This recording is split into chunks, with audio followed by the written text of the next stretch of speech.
What's up, gamers? Welcome back to the channel, and I'm your boy Beef, and today I have got an insane build for you, the psionic machine gun.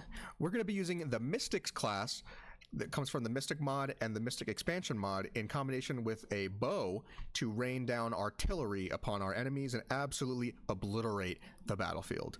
Nobody will stand a chance against us. So without further ado, let's go ahead and get started. We are going to take the Mystic class, and we are going to look at our subclass to start. We're going to pick Order of the Blade. So the Mystic class is super complicated. There's a ton of stuff in here. If we look at the psionic disciplines for just 1 second, you're going to see there is a lot in here.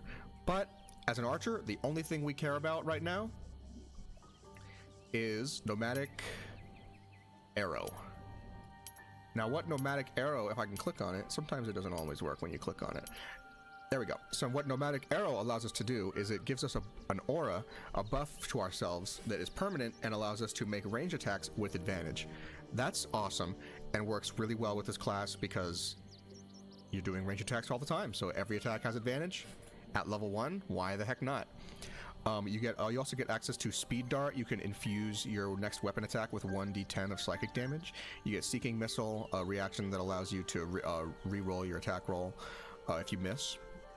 And Faithful Archer, which allows you to imbue your ranged weapon with a limited sentience, allowing you to perform an extra ranged weapon attack for free each turn, which is really nice. You just have to concentrate on it. So for our abilities, we're going to go with 17 intelligence, the +2 here. We are going to go with 14 dexterity, 14 constitution, 12 wisdom, and 10 charisma, and 8 strength. We're going to put our +1 into dexterity so that we can have a good, just kind of a good middle ground there. What we really want to focus on is having our intelligence as high as possible because all of our damage scales with intelligence. So we're going to push that as much as possible. We're going to try to get the Hag's Hair to get to level 18, or not level 18, to get to score of 18. All right, so let's get going. We are going to hit the level up. All right, so at level 2, we're going to get access to not a lot. We get extra psi points, great. We get telepathy. This is really great in-game because it basically gives you access to detect thoughts at all times. Just be careful with that, obviously. And then you get mystical recovery. You can just generate some more hit points after casting psi points. So, all right, so level 3. At level 3, we are going to get a new cantrip, a new psionic discipline, and a subclass feature. So at level 3, we get to use our Mystic Arsenal to pick a fighting style at will, whether that be great weapon fighting, dueling, archery, thrown weapon fighting, and for each one you get a unique sort of attack. But what we're focused on here is archery, and to do so, we are going to cast that outside of combat. But first, we're going to grab a Psychic Discipline. And the one that we are going to get here is called Celerity. So what Celerity allows us to do is, if we don't want to use it because we already have advantage on our range attacks. But here we also get access to Rapid Step, quicken your steps, increasing your movement speed by 3 meters. This is really nice if you just need a little bit extra movement speed. With a bonus action and some side points, Agile Defense, improve your reflexes, gaining advantage on dexterity saving throws. These are just some nice things that kind of help you stay mobile.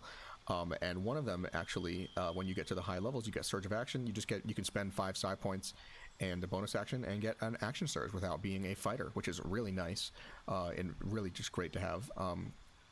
So next, we are going to take level 4. And at level 4, we get to pick a feat. We don't get much. We get psi points and we get Strength of Mind. This is actually a really great ability. You can cast it. It's a permanent buff on yourself, and you gain proficiency in whichever saving throw you want. You can be Strength. You can go Wisdom. I usually go Wisdom because it helps to stop from the hold persons and other spells like that. But we will look at feats. As an archer, it's a no-brainer. We're going to go with Sharpshooter. Sharpshooter here is a great option. We lose 5 from our -5 penalty to our attack rolls, but we gain 10 damage, and this is really great because with our archery fighting style, we gain a +2 to attack roll, so we kind of make this up a little bit. It only becomes a -3, which is not so bad. And we get tons of damage off of it. So next, we are going to get to level 5. At level 5, we get to pick another psionic discipline, and for this one, we are going to grab Intellect Fortress. This is a great defensive discipline. It gives you access to, you can activate this and gain resistance to psychic damage, or you can use these. It gives you a new reaction, which allows you to force a reroll on the attack, and if the attack still hits you, you can deal 2d10 psychic damage to the attacker, which is really great. It just is a full-on improvement over the over other reaction things. There's also Psychic Parry. When you make an Intelligence, Wisdom, or Charisma saving throw, you can gain a +1 to that saving throw per psi point spent. Basically, you can just spend psi points to pass saving throws if you're close enough. If you're like 2 or 3 off, spend 2 or 3 psi points, and if someone's going to hit you with a Dominate person and you don't want to be hit by it and you still have your reaction, you can save yourself from being hit by that Dominate person by just spending some psi points right here. We also have Psychic Readout, manifest a field of protective psionic energy, giving nearby allies resistance to psychic damage and advantage on Intelligence, Wisdom, and Charisma saving throws. This one's pretty nice. I don't use it super often, but it's a nice buff to have. Either way, we're going to take Intellect Fortress for some nice defensive psychic abilities, in case we do get attacked. At level 6, we get Extra Attack, which is our bread and butter. The more attacks we have, the more damage we do. At level 7, we get another Psionic Discipline. So the great thing about the Mystic is that you can really just kind of customize your build however you want to. You can pick whatever you want out of all of these and create literally whatever you want. But what we're going to create today is we are going to grab a special ability called... oh, it's right next to Intellect Fortress, called Infinite Abyss. And this one gives us advantage on insight checks. Don't really need that, but we get Glimpse of the Void, which is a cool spell for a little AoE damage. You get Symbiotic Link. This is the spell that the buff that I'm really here for. It's called Symbiotic Link. Link yourself with another creature. Whenever you receive a positive status effect from a psionic discipline, your partner also receives it. So if you cast this on yourself and on one of your allies, before you do any of your other buffs, and then you activate your buffs with psionic disciplines, then your ally also gets access to those buffs. So potentially, you could just stack up your ally with a ton of buffs and make your ally very overpowered, in addition to you being very overpowered. You also get access to Psionic Disturbance. Emit a discordant static that interrupts casting whenever a nearby enemy casts a spell or ends their turn concentrating. They take 4 to 24 psychic damage. This is really great if you just want to put it up, and any time that there is a concentrating enemy in the area, this will just give them some damage, and also end their concentration. And they'll take psychic damage for it. We've also got Eldritch Evolution. Fully embrace the nature of entities from beyond. You are considered an aberration, and your psionic disciplines cost no psi points. When this effect ends, you will be reduced to 1 hit point. This is a very high risk spell, obviously, or psionic ability. You reduce to 1 hit point at the end. So, but you can do a ton of stuff with it. Regardless, this is what we're really here for: Symbiotic Link. That's a very powerful ability to have.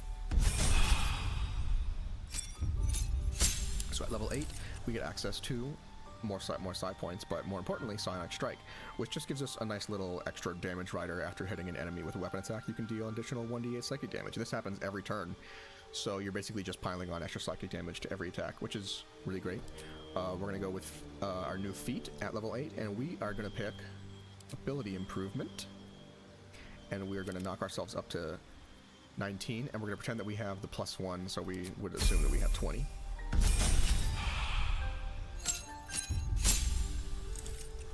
At level 9, we get another Psionic Discipline. Woohoo! Which one will we pick this time? At this point, our build is pretty much done. We can just kind of add these things as we so desire. So let's see. I'm gonna pick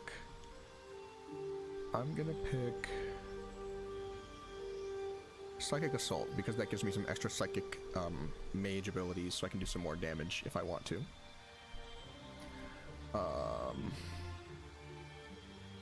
Yes.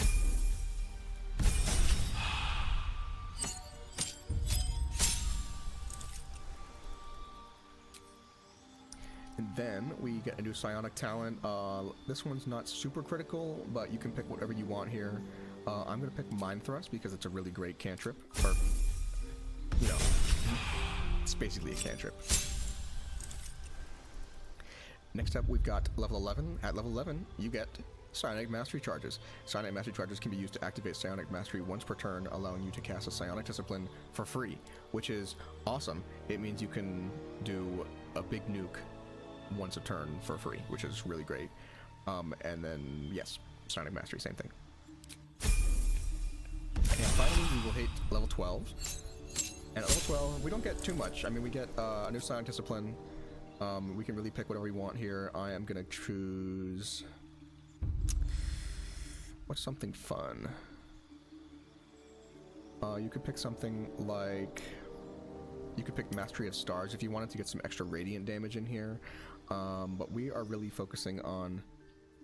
you could pick Nomadic Alchemy, so you could get a little bit more poison damage and some kind of fun transmutation abilities. You could really pick anything here. I'm gonna go with Psionic Weapon, just so that I have, if something comes in melee range, I can give it a good hit. And then for a feat, we are going to pick Alert, because we are playing on Honor Mode, and you never know what's gonna happen on Honor Mode. Okay, so now that we've gone over the different levels, let's talk about gear. So with gear, when we talk about mystics, we want to talk about built into the mod. There are some items that you can purchase at different vendors across Faerun, whether it's at the Emerald Grove, or I think Quartermaster Tally has some stuff. But the one that we really care about is Danthalon's Dancing Axe. When you install this mod, Danthalon's Dancing Axe, the vendor there will get new items in stock that are specifically geared towards psionics and the mystic class. The one that we want to focus on the most is the Fount of Endless Knowledge. It's a little bit expensive, but it gives you fleeting power, which at the start of each turn while in combat gain 2 psi points. These points are lost if not spent, so you basically just get 2 free psi points to spend on abilities, which is really nice because it means you're spending less of your own reserve of resources. It'd be kind of like if you just got a free spell slot every turn, which might be a little overpowered, but we love it. I'm going to go with the Cloak of Protection. You can go with pretty much any cloak here. I just like this one for the extra armor class. We are also going to work with the Armor of Agility. This class gets access to medium armor, so we're going to go with the best medium armor I can find. Up until Act 3, or before Act 3, you can go with pretty much whatever medium armor suits you. The UNT Scale Mail is pretty good. Anything that you can get from the Emerald Grove should be fine, as long as you have medium armor, then you're fine. I'm going to go with the Gloves of Dexterity here. You can get these in the Kresh from the vendor there, the Kresh Yelek, the Githyanki. This one is awesome because it just helps give us extra dex for initiative and other things like that help with our damage. Even though our damage is scaling with intelligence, it just gives an extra boost. We're gonna go with the Disintegrating Nightwalkers just for their little bump. You can get these pretty early once you beat Nier, and these are really great. You can get them. They just help that you can't be enwebbed, entangled, or ensnared, and can't slip on grease or ice. Really nice to have. We are going to go with the Amulet of Greater Health here, just because I want some extra HP. You could really go with whatever you wanted. You could even pick something like... where is it? You could pick something like the Face Semblance Amulet to get advantage on Intelligence, Wisdom, and Charisma saving throws. You could pick something like the Amulet of Ball to, on a hit, inflict bleeding upon targets that have maximum hit points. You could do the... what's it called? You could do any of those. You could do the Surgeon's Subjugation Amulet. Anything like that is really great. It's something that just helps you do more damage. But I'm going to go with this that you can get at the House of Hope, just because I like getting more health. For our rings, we're going to go with the Ring of Protection, just for some extra armor class and some boost to our saving throws. You can get this from Mol after you steal the Idol of Sylvanas from the Emerald Grove. And we're also going to go with Sunwalker's Gift, just to make sure that we can always see, because we're doing range attacks, so we want to make sure that we can see our enemies. For weapons, we're going to go with the classic, the Club Giant of Hill Strength, and the Titan String Bow. This is This is it's in pretty much every build that has to do with archery. It's if you're not doing any melee attacks, because the benefit of the Titan String Bow is that this weapon deals additional damage equal to your strength modifier. So what that means is, with our strength modifier being normally is an 8 because we dumped it, but because of this, the Splinters of a Giant's Might increases strength to 19. Which means that our strength modifier is a +4, which means that we get a +4 to damage just naturally to this weapon, no matter what, as long as we have this weapon in our hands. I also have access to, you can put whatever shield on here. I have Viconia's Walking Fortress just because it really helps with, it's got the +3 to armor class. Why not? You can go with any shield that you want to, +1, +2. It's really up to you. But that pretty much does it for the gear. Let's go ahead and take this out into Baldur's Gate and see what we can do with it.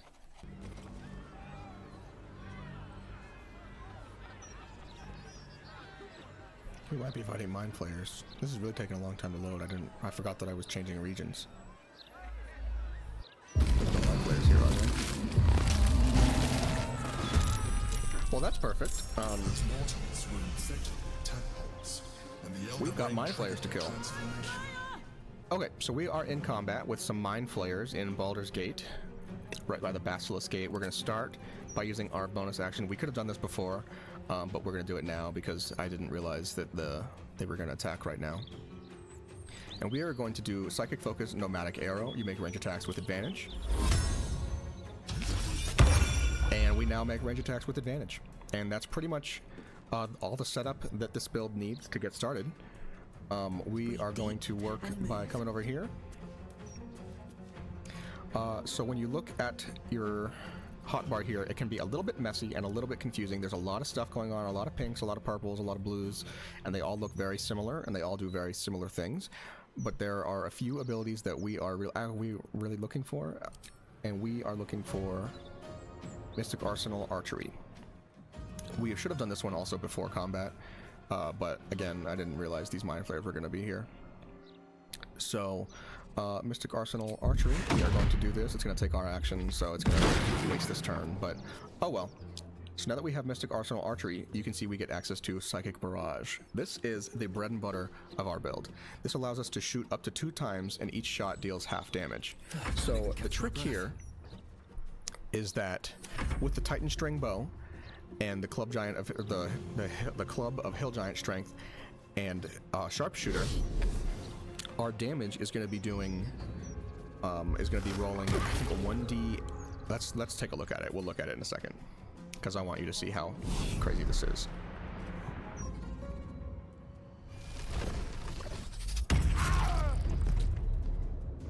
Oh, sorry. Sorry, Flaming Fist guy. You tried your best. Oh no. Is it my turn yet? I'm just doing this solo. I don't really need the other guys. You get him, dock worker. Okay. That's not him. We need her. I wonder if this is worth the cost. Okay. So we are going to start by coming over here. Time to press ahead. Actually, you know what? Let's use our bonus action. We can't get far enough, and I don't want to dash, and I don't want to use my Misty Step yet. So what we're going to do is I'm going to use my bonus action to quicken my steps and a couple side points. Let's do 3 for an extra 9 meters, which is basically a dash. And now we're over here. So what we're going to do is we're going to use our Psychic Barrage. You can see 1d8 plus 17 divided by 2. That's the power of the Sharpshooter being attached before the damage roll, and then I think after too. I'm not sure exactly when it rolls, but I'll show you what I'm talking about. But we are about to turn into a literal machine gun. So when you use this spell or this ability, normally it's with 1 side point, shoot up to 2 times. Each shot deals half damage. If you add in additional side points, like if you basically upcast it, you can shoot 3 times, shoot 4 times, shoot 5 times, shoot 6 times, shoot 7 times, and potentially shoot 8 times with 1 attack. So It's really up to you. You have a base of, I started with 64 at level 12, 64 side points. So it's up to you to kind of spend your points as you see fit, depending on what kind of encounters you expect to get in that day. But right now, I have the benefit of, you know, actually, I have the, well, I was going to say I have the benefit of reloading, but I'll show you what this can do with like a medium amount of damage. Let's start with Psychic Barrage. Let's up it to middle to 4. And so see, we get, now we basically turn this into what Sword Bards do with Slashing Flourish ranged, but we're going to do it at a level they can't even comprehend. So if I'm going to, and it's kind of like Magic Missile too, because we get advantage on every single one of these attacks, and we have 5 projectiles. So let's do 1, 2, 3, 4, and let's do this guy too, just for fun, just to show you that I can do whatever I want. Ding, ding, ding, ding, ding. It's prompting us on each one to do Psionic Strike. But you can see each one's doing about 20 damage, 19, 20, just naturally. So even though we're doing half damage with these attacks, they're still doing 20, 19 to 20 damage per shot. And if you, and then because we have extra attack, you can do it again. So potentially, if you spend 16 psi points, plus the 2, or minus the 2 that you get at the beginning of your turn, because of our helmet, then you can potentially shoot 16 times per round that each do 20 damage. So basically, your potential for damage is astronomical. It's through the roof. And just to show you, I'm going to do a max level right here. If we're going to do 15, he only has 15 health, so we only need 1. This guy, we can do 3 of them sounds good, and this guy, we can do 3 also. And watch as the combat ends. Yep, that's that. 2 turns, 3 Mind Flayers gone. Actually, not even 2 turns. I mean, well, including my setup, it required, but now we don't have to do the setup again, and we're good to go. So you can see this build has potential for insane power. We still have a ton of side points left to get us through the rest of combat. Let's try. That's pretty much all you need to do. This build has, it has both incredible cleave, or you can just set it up for incredible burst damage on a single target. It's really, it's up to you.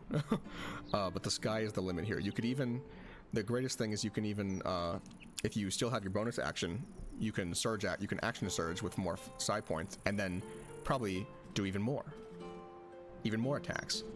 And I don't even know how to comprehend how much damage that is. That's like, let's do the math. We've got 20 and possibly 16 per turn with just the normal extra attack.